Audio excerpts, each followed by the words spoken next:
अमिताभ बच्चन की फिल्म जंजीर को 47 साल पूरे हुए। अब आप सोच रहे होंगे मुझे कैसे पता। मुझे पता चला हेलो ऐप से। देखिए ये है हेलो ऐप। जैसे ही हेलो ऐप आप डाउनलोड करते हैं आपको ऊपर सर्च बार में हेलो ट्रेंड्स मिलता है, जिसमें आपकी सभी ट्रेंडिंग न्यूज़, वीडियोस, आर्टिकल मिलेंगे, जिससे आप डे टू डे इंफॉर्मेशन से अपडेट रह सकते हैं। तो खुद को अपडेट करने के लिए अभी डाउनलोड करें हेलो ऐप।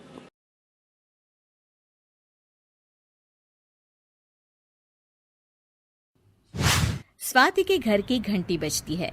स्वाति के पापा दरवाजा खोलते हैं। सामने एक बुजुर्ग खड़ा होता है। अब कौन हो अंकल? आपका दामाद। अरे क्या बकवास कर रहे हैं अंकल जी? मैं जी हर काम जानता हूँ, खाना बनाना, माली का काम, धोबी का काम और क्लीनिंग, जो मर्जी वो करवा लो। अच्छा चलो आओ। मेरे घर में ना एक जवान लड़की है।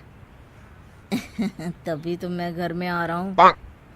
हाँ, कुछ कहा क्या? अरे नहीं नहीं, कुछ नहीं। मैं फ्री में घर के सारे काम कर दूंगा और तो और एक भी पैसा नहीं लूंगा। अरे वाह, उस मयंक से पीछा छूटा तो सब शुभ ही शुभ हो रहा है। हाँ क्यों नहीं, आ जाओ। सामान कहाँ है आपका अंकल जी? अंकल ना कहो साहब, भले ही कुछ भी कह लो। अरे पर आप बुजुर्ग आदमी। मयंक को गुस्सा आ जाता है। अबे बूढ़ा किसे बोला? हाँ, क्यों नहीं, अंकल ही तो हूँ मैं, बूढ़ा बुजुर्ग। तभी स्वाति के पापा स्वाति की माँ को आवाज देते हैं। क्या हुआ जी, क्यों चिल्ला रहे हो? एक तो दिन भर काम काम और ऊपर से तुम बात बात पर चिल्लाते हो। अरे कोई काम तो खुद भी कर लिया करो। अरे ये देखो कौन है ये? स्वाति की माँ सर पर पल्ला रख मयंक के पैर छू लेती है। प्रणाम बाबूजी। अरे महासंस्कारी औरत, ये नौकर है, नौकर। काम करेगा घर के आज से सारे। माँ सर से पल्ला हटाते हुए चिल्लाती है। अरे तो पहले बताना चाहिए था ना। देखो कौन है, बोल तो ऐसे रहे थे जैसे सामने दामाद खड़ा हो। ये सुन मयंक बोल पड़ता है। सही तो कहा, मेरी होने वाली सासू माँ। इसकी बस एक ही बुरी आदत है, बड़बड़ाने की। पता नहीं बूढ़ा सठियाया हुआ तो नहीं है? अरे चलेगा चलेगा, सठियाया हो या मरने वाला, मैं तो अब घर का काम बिल्कुल नहीं कर सकती हूँ। तो बस शुरू हो जाता है मयंक का सफर स्वाति के घर में। मयंक घर का सारा काम करता, सास के पैर दबाता तो स्वाति के पिता के साथ चेस खेलता। एक दिन स्वाति के पिता को उदास देखकर मयंक उनसे पूछता है। अरे क्या हुआ, आप परेशान लग रहे हो, कब्ज हो गई है क्या? अरे वो तो फिर भी ठीक हो जाती है, लेकिन मेरी बेटी की शादी जब से टूटी है रोती ही रहती है बेचारी। बस इसीलिए परेशान हूँ। अरे इतनी सी बात, रुको मैं बात करता हूँ अपने जाने मन से। क्या क्या बड़बड़ाते रहते हो तुम? अब मैं दूर करता हूँ आपकी परेशानी। हाँ। वो स्वाति के कमरे में जाता है जहाँ स्वाति रो रही होती है। अरे स्वाति डार्लिंग, क्या हो गया? अरे अरे बूढ़ी, औकात में रह।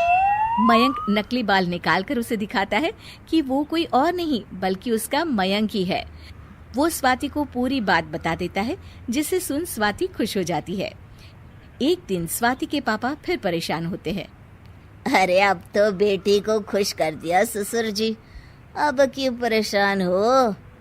क्या क्या कहा मुझे? साहब साहब कहा साहब। अरे गवार नौकर, क्या बताऊं, बिजनेस में कुछ समस्या आन पड़ी है।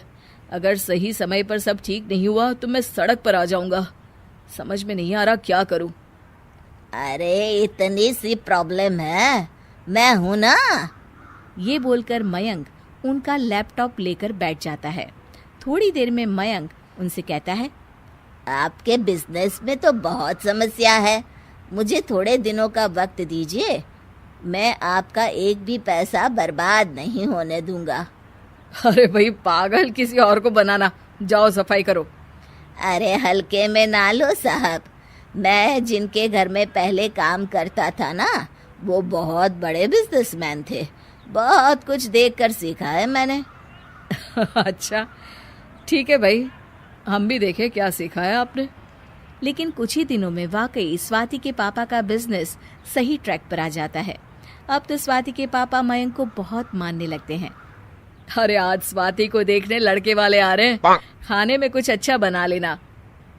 उनके मुंह से ये बात सुनकर मयंक परेशान हो जाता है। अरे इतनी जल्दी शादी क्यों कर रहे हैं साहब, अभी तो बच्ची छोटी है।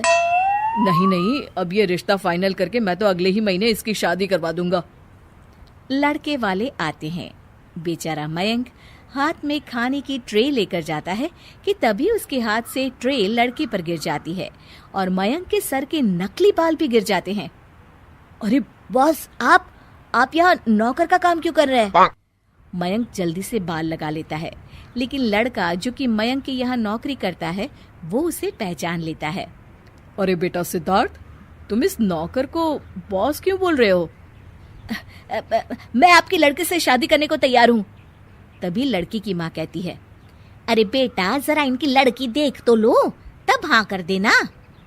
अरे माँ, जिन लोगों के घर इतना बड़ा पैसे वाला और टैलेंटेड आदमी नौकर का काम कर रहा है, सोचो वो कितने पैसे वाले होंगे। और कौन सा मुझे लड़की से प्यार है जो मैं देखूं उसे, मुझे तो पैसे चाहिए, पैसे। क्या बात कर रहे हो? और तुम कौन हो? तभी मयंक अपने सर से नकली बाल हटा देता है। मैं हूँ अंकल, मयंक। अरे बेटा, तुम इतने दिनों से हमारे घर में नौकर बनकर रह रहे थे, तुमने क्या क्या नहीं किया, हमारी डांट भी सही, क्यों बेटा?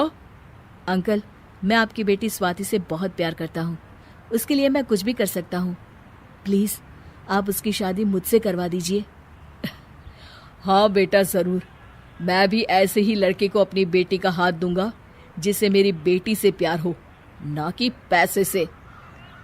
अरे अंकल जी, मैंने पहले हाँ की है शादी के लिए। अबे चल निकल, कहानी खत्म हो गई, क्योंकि स्वाति का तो मैं ही बनूंगा पति नंबर 1।